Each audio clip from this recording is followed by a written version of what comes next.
तो hello dear students, welcome back to this session of ICT virtual classroom. ICT virtual classroom के session में आप सभी का एक बार फिर से स्वागत है। आज की क्लास में हम बात कर रहे हैं अपने चैप्टर नंबर 11 को कंटिन्यू कर रहे हैं, फोर्स एंड प्रेशर को।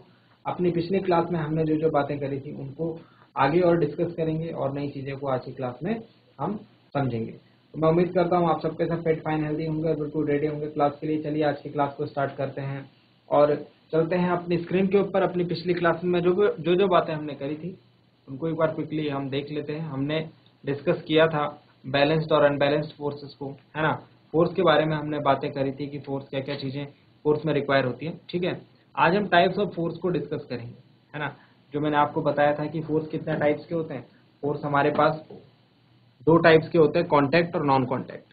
कॉन्टैक्ट और नॉन कॉन्टैक्ट, संपर्क और असंपर्क। संपर्क और असंपर्क फिर दोबारा क्लासिफाई हो जाते हैं। कॉन्टैक्ट फोर्सेस मस्कुलर और फ्रिक्शनल फोर्सेस में कैटेगराइज हो जाते हैं, जबकि नॉन कॉन्टैक्ट हो जाते हैं electric, magnetic and gravitational forces में क्लासिफाई। ठीक है, तो अब वन बाय वन इनके ऊपर हम बात करेंगे।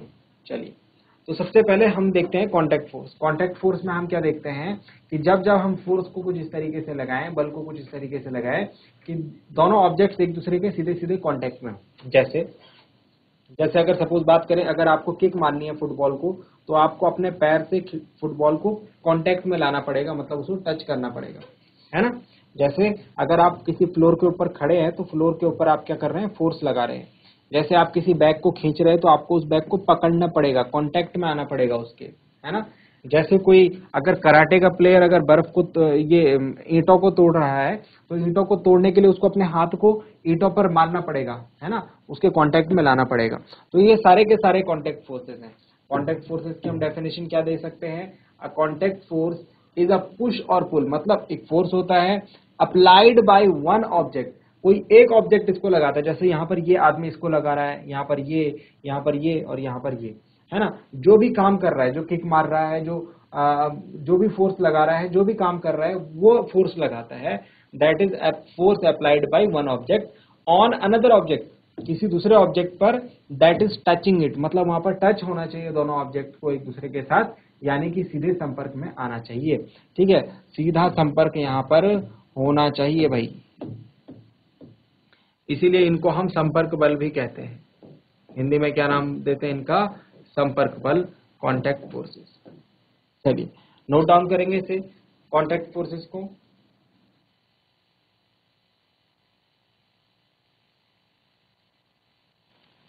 चलिए इसके अंदर ही हमको एक और नया फोर्स के ऊपर बात करनी है।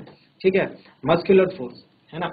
मस्कुलर फोर्स पे बात करने से पहले हम थोड़ा सा फ्रिक्शन के ऊपर बात कर लेते हैं। ठीक है, और फ्रिक्शन जो है यहाँ पर एक काफी इंपॉर्टेंट पॉइंट जो है वो प्ले करता है, फ्रिक्शनल फोर्स। फ्रिक्शनल फोर्स के ऊपर हम पहले बात करेंगे, यानी इसको हम कहते हैं घर्षण के नाम से जानते हैं। घर्षण एक बहुत ही इंपॉर्टेंट फोर्स है। ठीक है, और इसमें क्या क्या होता है इसको समझेंगे। देखिए, फ्रिक्शन की वजह से अगर आप लिख पा रहे हो तो फ्रिक्शन की वजह से, अगर आप जो है फर्श पर चल पाते हो तो वो फ्रिक्शन की वजह से, अगर आप दीवार पर कील ठोक पाते हो, है ना, कील जो है दीवार में अटक पाती है तो वो भी फ्रिक्शन की वजह से। आप अपने हाथ रब करते हैं और हाथ रब करने पर आपके गर्म हो जाते हैं तो वो भी फ्रिक्शन की वजह से। आप कुछ चीज ड्रॉ कर पाते हो तो वो भी फ्रिक्शन की वजह से। मतलब कि हम अपनी डेली लाइफ में अगर देखें तो फ्रिक्शन के बिना तो कुछ भी संभव नहीं है, यानी घर्षण के बिना कुछ भी संभव नहीं है। लेकिन इस फ्रिक्शन का एक दूसरा रोल ये भी है कि जब हम किसी ऑब्जेक्ट पर फोर्स लगाते हैं, जब हम किसी ऑब्जेक्ट पर फोर्स लगाते हैं, जब हम किसी वस्तु पर बल लगाते हैं, तो ये फ्रिक्शन जो है हमारे रास्ते में आता है रुकावट बनकर। ये स्टेट ऑफ मोशन को चेंज नहीं होने देता। अच्छा, इसमें एक दो बातें लिखेंगे प्यारे बच्चों, एक दो बातें इसे मेंशन करेंगे।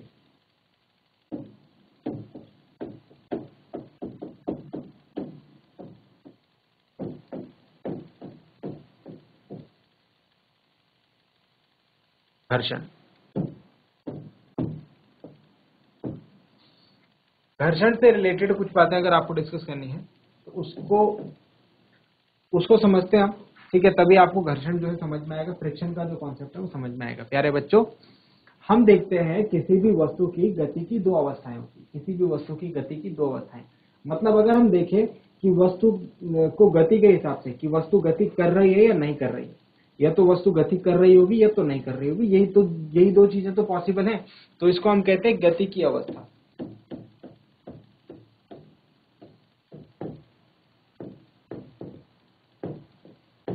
इंग्लिश में इसे कहा जाता है स्टेट ऑफ मोशन। ये दो होती हैं, दो ही तो हो सकती हैं। कोई ऑब्जेक्ट की गति को हिसाब से अगर हम उसे देखें तो या तो वो गतिमान होगा, या तो वो चल रहा होगा, या फिर वो नहीं चल रहा होगा, यानी कि या तो वो मोशन में होगा या फिर वो रेस्ट में होगा। तो यहाँ पर दो अवस्थाएं हमको देखने को मिलती हैं। एक तो विराम की अवस्था यानी कि motion of rest, state of rest sorry, और या फिर गतिमान अवस्था, जिसको हम कह सकते हैं मूविंग। दो अवस्थाएं होती है गति की। अब जब जब कोई ऑब्जेक्ट इन गति की अवस्थाओं के बीच में उसकी अवस्था परिवर्तन होती है, मतलब जैसे सपोज करो कोई एक ऑब्जेक्ट विराम की अवस्था में, कोई एक ऑब्जेक्ट जो है वो विराम की अवस्था में है, ये ऑब्जेक्ट है, ये क्या है अभी, ये विराम की अवस्था में, मतलब ये रुका हुआ है। अब आप यहां पर खड़े होते हो, है ना, यहां पर खड़े होते हो और इस पर आप फोर्स लगाते हो, इसको आप ऐसे धकेलने की कोशिश करते हो इस दिशा में। सपोज ये बॉक्स भारी है, भारी है तो ये हिलेगा नहीं, भारी है तो ये हिलेगा नहीं। यहां पर क्या हो रहा है, ये बॉक्स हिल क्यों नहीं रहा है, जरा समझने की कोशिश करेंगे। ये बॉक्स इसलिए नहीं हिल रहा है प्यारे बच्चों, क्योंकि ये किस पर पड़ा है, ये फर्श पर पड़ा है, जमीन पर। और जमीन और इस बॉक्स के कांटेक्ट के बीच में, जिस प्लेस पर जमीन और इस बॉक्स का क्या है कांटेक्ट है, ये यहां पर एक बल जो छुपा हुआ है वो क्या कर रहा है, वो इसकी अवस्था परिवर्तन नहीं होने दे रहा है, और वो बल है घर्षण बल। मतलब आप क्या चाहते हो, आप ये चाहते हो कि ये विराम में है तो ये चलने लगे, मतलब रेस्ट में है तो ये मूव करने लगे, इसीलिए आप इसको पुश कर रहे हो। लेकिन ये बल जो है, जो यहाँ पर छुपा हुआ है, ये ऐसा नहीं चाहता है, ये चाहता है कि रुका रहे। इसको घर्षण बल बोलते हैं। तो घर्षण बल क्या है भाई, घर्षण बल है सतहों के बीच। अच्छा, ये दिखेगा नहीं आपको, ये दिखेगा नहीं, ऐसा नहीं दिखेगा कि सामने से कोई बल लगा रहा है, लेकिन ये होता है। लेकिन ये क्या होता है इमेजिनरी फोर्स होता है, कॉन्सिक्वेंशियल फोर्स होता है। कॉन्सिक्वेंशियल फोर्स मतलब जब आप बल लगाओगे तभी ये भी अपोजिट डायरेक्शन में काम करेगा। बात समझ आ रही है। तो घर्षण बल के संबंधित एक तो ये सरफेस पर काम करता है, कहां पर, दोनों ऑब्जेक्ट जहां पर एक दूसरे को टच कर रहे हैं यहां पर घर्षण बल होगा, इधर नहीं होगा, इधर नहीं होगा, इधर नहीं होगा, इस वाले सरफेस पर होगा। क्यों, क्योंकि यहां पर ये जमीन के साथ सीधे संपर्क में। ठीक है, तो इस पॉइंट को जरा जल्दी से नोट डाउन करेंगे कि घर्षण बल में हम क्या देखते हैं। घर्षण बल में हम ये देखते हैं,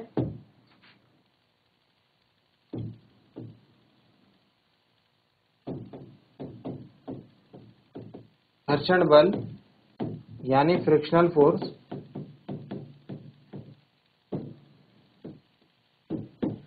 दो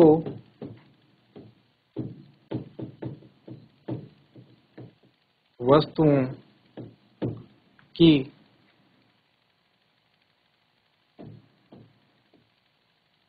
सतह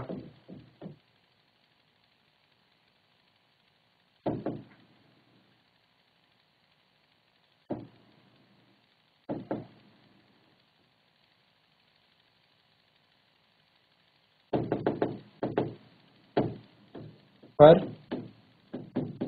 कार्य करता है।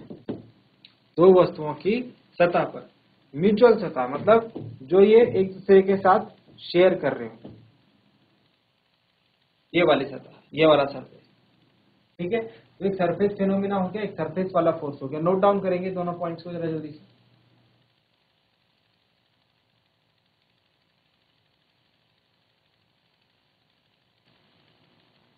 चलिए, यहां तक की बातें हमने समझ ली हैं। ठीक है, इसके बाद कुछ एक दो पॉइंट्स और हैं, इनके ऊपर भी ध्यान देंगे।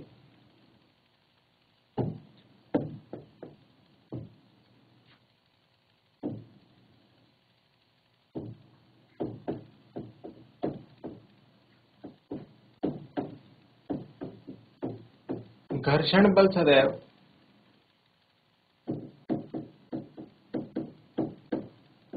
आरोपित बल के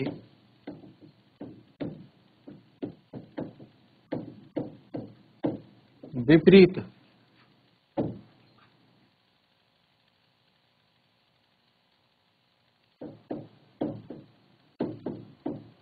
दिशा में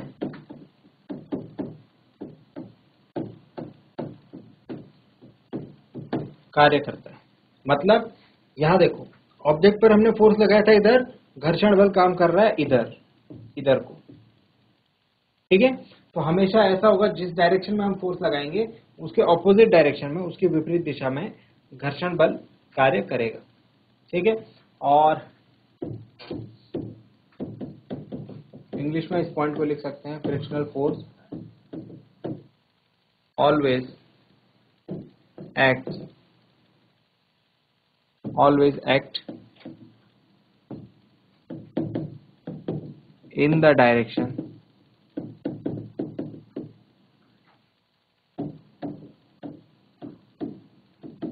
opposite to the direction of force applied, ठीक है। जिस दिशा में बल लगा रहे हैं उसके विपरीत दिशा में ये काम करता है। नोट डाउन करेंगे इसे।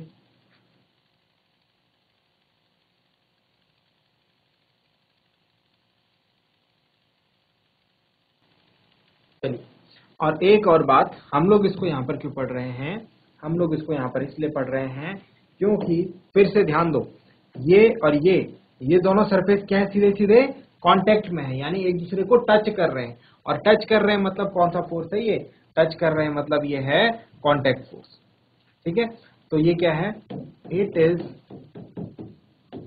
अ टाइप ऑफ कांटेक्ट फोर्स, एक तरीके का ये कांटेक्ट फोर्स है, हम इसको ये कह सकते हैं। क्योंकि कांटेक्ट होना, दो ऑब्जेक्ट के बीच में अगर घर्षण बल ने काम करना है तो उनका कांटेक्ट में होना बहुत जरूरी है। It is the type of contact force. तो इतने पॉइंट्स यहाँ पर नोट डाउन कर लीजिए। फ्रिक्शन के बारे में इतना इनफ है। आगे की क्लास में आप फ्रिक्शन को, घर्षण को और डिटेल में सीखेंगे और अच्छी अच्छी बातें इसमें आपको सीखने को मिलेंगी। जल्दी से इसे नोट डाउन कीजिए। हम चलते हैं अपने फिर टॉपिक पर वापस।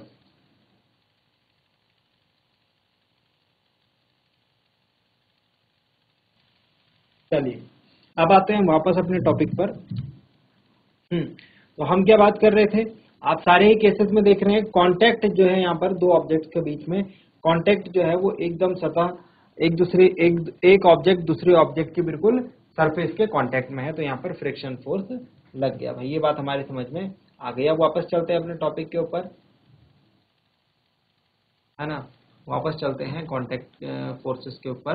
कांटेक्ट फोर्स के बाद आ गया नेक्स्ट हमारा मस्कुलर फोर्स, यानी कि इसको हम कहते हैं पेशीय बल। क्या कहते हैं इसको हम? पेशीय बल, ठीक है। पेशीय मतलब जो हमारी मांसपेशियां होती है, जो मसल्स होती है, उसके कारण हम जो भी काम करेंगे, उसके कारण जो भी बल हम लगाएंगे वो पेशीय बल हो गया। जैसे सपोज ये ऑक्स है, ये बैल है, ये बैल क्या कर रहा है? इस गाड़ी को खींचने का काम कर रहा है। उसमें इसकी मसल्स, मतलब इसके जो मांसपेशियां हैं वो यूज हो रही है, उनकी पावर यूज हो रही है। तो ये क्या कर रहा है? मस्कुलर फोर्स का यहाँ पर एग्जांपल हमको दे रहा है। इसी तरीके से ऊंट हो गया। इसी तरीके से हम लोग अगर किसी एक ऑब्जेक्ट को खिसकाएं, है ना, इसी तरीके से हम किसी भारी ट्रॉली, भारी बक्से को खिसकाएं तो हमारे मसल्स की ताकत लगती है, हमारी मांसपेशियों की ताकत लगती है ना। इसी तरीके से जो मस्कुलर फोर्स है वो हमारी मांसपेशियों से रिलेटेड होता है, यानी हमारी मसल्स की पावर से रिलेटेड होता है। कोई भी ऑब्जेक्ट अगर मस्कुलर फोर्स लगा रहा है ना, तो मस्कुलर फोर्स तो बेसिकली हमको देखने को मिलेगा जानवरों और इंसानों के कारण, ठीक है, क्योंकि मांसपेशियां इनमें ही होती है ना। तो जानवरों और इंसानों के कारण जो फोर्स लगेगा, एनिमल्स और ह्यूमंस के कारण जो फोर्स लगेगा, वो डिपेंड करेगा उनकी मसल्स कितनी पावरफुल है। अगर एक छोटा सा बच्चा होगा बैल का, वो नहीं खींच पाएगा इतनी बड़ी गाड़ी को, लेकिन एक बड़ा बैल होगा, पूरा अच्छे तरीके से ग्रो हो रखा होगा, तो वो खींच सकता है इस गाड़ी को। मतलब जो मांसपेशियों की शक्ति है उस पर डिपेंड करता है ये फोर्स, ठीक है। तो a force that our body exerts by stretching और contracting muscles is known as muscular force.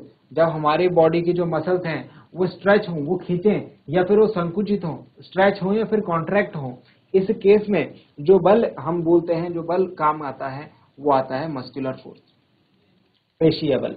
Note down करेंगे इसे, पेशीय बल। और ये एग्जांपल्स भी नोट डाउन करेंगे।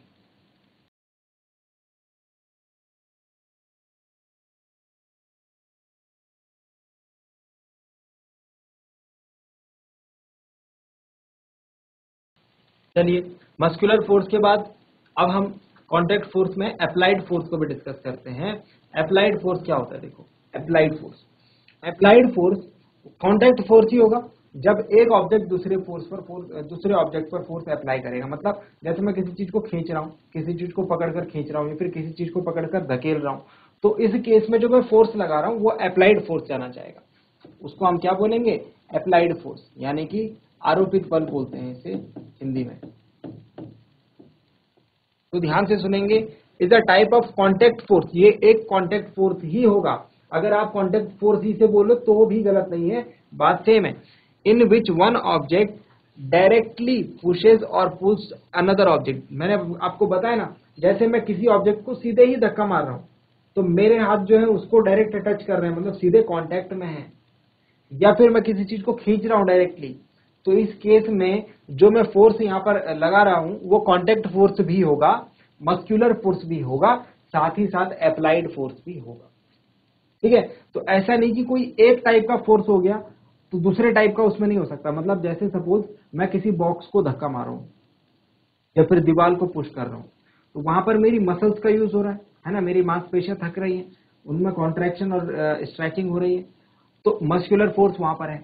क्योंकि मैं दीवार के साथ सीधे कांटेक्ट में हूं तो वहां पर कांटेक्ट फोर्स भी है। क्योंकि वहां पर मैं फोर्स अप्लाई कर रहा हूं तो वहां पर अप्लाइड फोर्स भी है। ठीक है? और एक बहुत अच्छा सा एग्जांपल दे रखे हैं, tug of war. Tug of war होती है हमारी रस्सा कश्ती का खेल होता है ना, काफी बार मैंने आपके साथ डिस्कस करा होगा।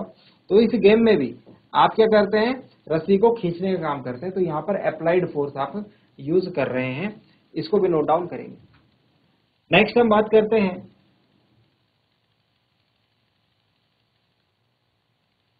Frictional forces. मैंने आपके साथ डिस्कस कर लिए। ठीक है? ये भी मैंने आपको बता दिया कि फ्रिक्शनल फोर्स क्या है, एक तरीके का कांटेक्ट फोर्स है ना, ये भी बता दिया। अच्छा, एक और चीज मैं आपको यहाँ पर बता देता हूँ। Friction is the force an object exerts on an object that moves across it. The force of friction tends to oppose the motion of the object. ये बात मैंने आपको बताया था कि जिस डायरेक्शन में ऑब्जेक्ट गति कर रहा होगा, जिस डायरेक्शन में ऑब्जेक्ट जा रहा होगा, उसके ऑपोजिट डायरेक्शन में ये लगेगा। ठीक है? ये चीज हम डिस्कस कर चुके हैं। अच्छा, एक और चीज देखिए, जब कोई आदमी जो है हवा में चल रहा हो, जब कोई आदमी हवा में चल रहा हो, है ना, तो हवा में भी उस पर एक फ्रिक्शन फोर्स टाइप का लगता है। वहां पर हमको जमीन तो नहीं दिखती, जमीन के डायरेक्ट कांटेक्ट में नहीं है, लेकिन चारों तरफ क्या है? हवा है। तो एयर का भी एक रेजिस्टेंस होता है, मतलब हवा की भी एक बाधा होती है। इसको हम ये कह सकते हैं कि वायु का भी एक अवरोध होता है। वायु का भी क्या होता है? एक अवरोध होता है ना। एयर भी किसी चीज को रोकने का काम करती है, जैसे फ्रिक्शन रोकने का काम करता है। ये भी क्या है? कॉन्टेक्ट फोर्स है। ये कौन एग्जर्ट करता है? एयर। एयर लगाती है किस पर? जो ऑब्जेक्ट एयर में, जब आप पतंग हवा में उड़ाते हैं तो पतंग पर ये एयर रेजिस्टेंस काम कर रहा है। बात समझ रहे हैं आप?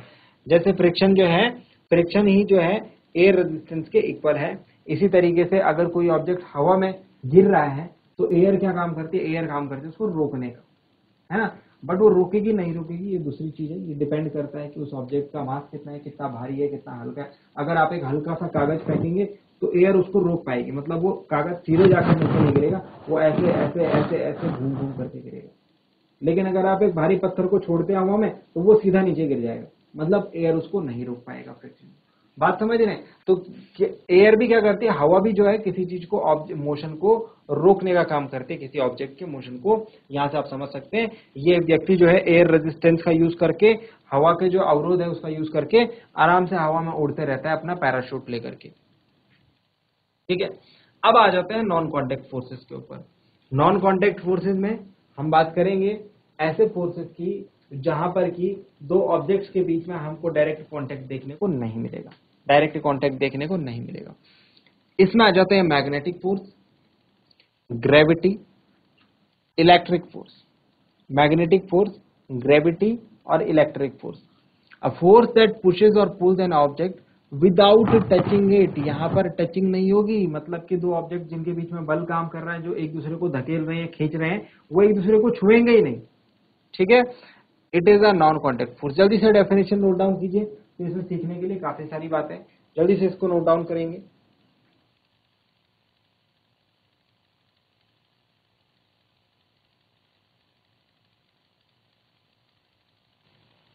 चलिए कुछ नॉन कॉन्टेक्ट फोर्सेस की बात करते हैं। सबसे पहले हम बात करते हैं इलेक्ट्रिकल फोर्स की। असंपर्क बल हम इनको कहते हैं। इनको क्या कहते हैं? असंपर्क बल, मतलब जहां पर संपर्क ना हो दोनों ऑब्जेक्ट के बीच में, जहां पर कांटेक्ट ना हो।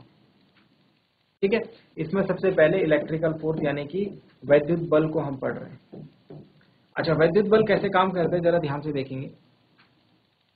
जैसे आपने कंघी ली, एक कंघी को आप बालों पर जब कॉम्ब करते हैं, सूखे बालों पर जब आप इससे कंघी करेंगे, तो उसके बाद सामने पर छोटे छोटे कागज के टुकड़े लेकर आइए।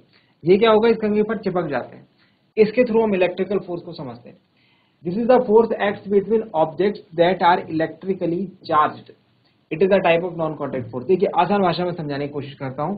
जब आप कंघी को बालों पर रगड़ते हैं तो उसमें चार्ज आ जाते हैं। ये क्या बोल रहा है? इलेक्ट्रिकली चार्ज, मतलब जो कंघी है उसमें चार्ज आ जाते हैं, आवेश आ जाते हैं, आवेश आ जाते हैं, चार्ज। और ये चार्ज क्या है भाई? ये चार्ज जो है यही इलेक्ट्रिसिटी को बनाता है, इसीलिए हम इसको इलेक्ट्रिकल चार्ज बोल रहे हैं, इलेक्ट्रिकल फोर्स बोल रहे हैं। इसमें चार्ज आ जाते हैं। फिर जो दूसरा ऑब्जेक्ट है जिसके सामने हम इसको लाते हैं, उसमें ऑपोजिट चार्ज होते हैं, विपरीत आवेश होते हैं। ये क्या करते हैं? एक दूसरे को खींचने का काम करते हैं।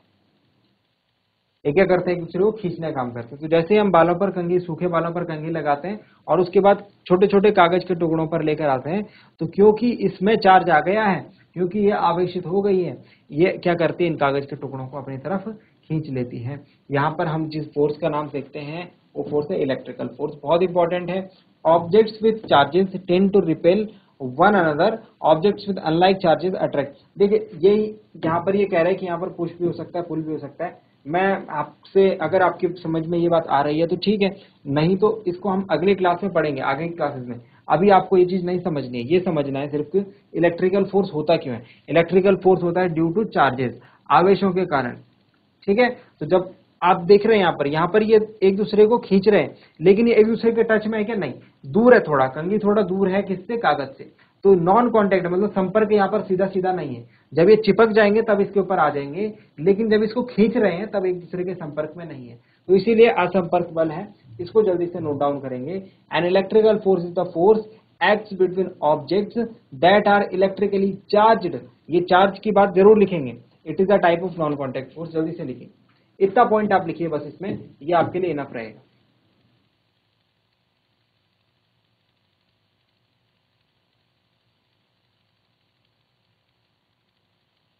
तो यहां तक की बातें आई होप आपकी समझ में आई होंगी प्यारे बच्चों। और आपने जो जो बातें हमने आपके साथ डिस्कस करी वो समझ में आई होंगी।